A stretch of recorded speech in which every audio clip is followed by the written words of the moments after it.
Alors ensuite, deux méthodes à connaître aussi. Donc trouver le point d'intersection d'une droite et d'un plan. Donc on sait qu'une droite et un plan dans l'espace, bah, soit ils se coupent, et s'ils se coupent, c'est suivant un point, soit ils sont non séquents et donc ils sont parallèles, ou éventuellement on a la droite qui est incluse dans le plan. Alors j'ai pris, et je fais sur un exemple, donc je prends une droite D, oui, je rectifierai l'écriture, là, elle n'est pas très bien écrite, je rectifierai dans le document que je vous envoie.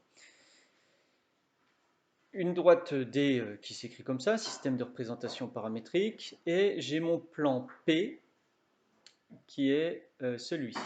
Donc là, j'ai l'équation du plan P. Comment trouver l'intersection de D et de P?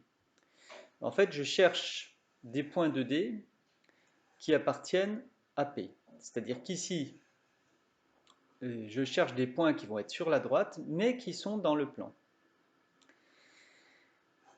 Alors, s'ils sont dans le plan, ben, ils doivent vérifier l'équation de P. Ce qui fait qu'il faut que je remplace x, y, z dans l'équation de P par l'expression des coordonnées des points de la droite D. Pour que, en fait, je pose une contrainte sur la valeur de t, c'est-à-dire que le point de D doit appartenir à P. Et quand je fais ça, ben j'obtiens 2 fois 2 plus t, moins t, moins 1 moins 2t, plus 3 égale 0. En imposant au point de la droite de faire partie du plan P, je vais trouver une valeur de t qui répond à cette contrainte-là. Et la valeur de t qu'on trouve, si vous terminez l'équation, ben on trouve t égale moins 2. Et une fois que j'ai t égale moins 2, c'est la valeur du paramètre pour laquelle j'ai un point de la droite ben, qui se trouve dans le plan P. Et donc je n'ai plus qu'à remplacer t par moins 2 dans le système de représentation paramétrique de D. Ici on obtient 0, moins 2, 5. Et ça veut dire ben, que c'est le point de la droite qui appartient au plan, c'est le point d'intersection. Alors il se peut, quand vous cherchez t, comme ça, quand vous remplacez dans l'équation du plan les expressions des coordonnées des points de la droite, il se peut très bien qu'on tombe sur 0 égale 1. Ça veut dire que du coup, ce n'est pas possible de trouver t. Et bien, ça veut dire que la droite ne coupe jamais le plan. Ça veut dire que la droite est parallèle au plan.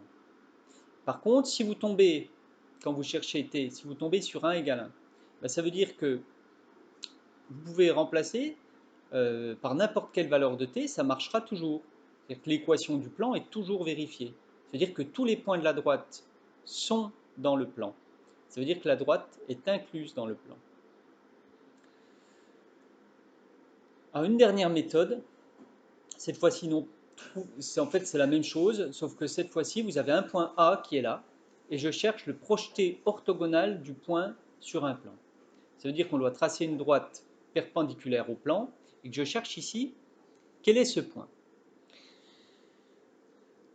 Donc pour trouver le projeté orthogonal, en fait, il suffit d'obtenir l'équation, le système de représentation paramétrique d'une droite qui est orthogonale au plan, et de trouver ensuite l'intersection de cette droite avec le plan.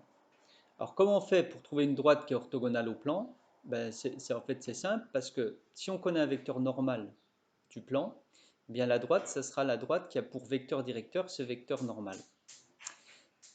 Donc ici j'ai pris un exemple, le vecteur normal il se lit très facilement, c'est 2 moins 1 moins 1, avec le théorème qu'on a donné. Hein. Donc j'ai 2 moins 1 comme vecteur normal. Et donc ma droite, eh bien, je peux écrire une représentation paramétrique de ma droite maintenant. Et quand j'aurai écrit ma représentation paramétrique, et j'applique exactement la même méthode que précédemment, je ne le fais pas, mais je vous laisse le faire, qui me permet de trouver le point d'intersection de cette droite avec le plan.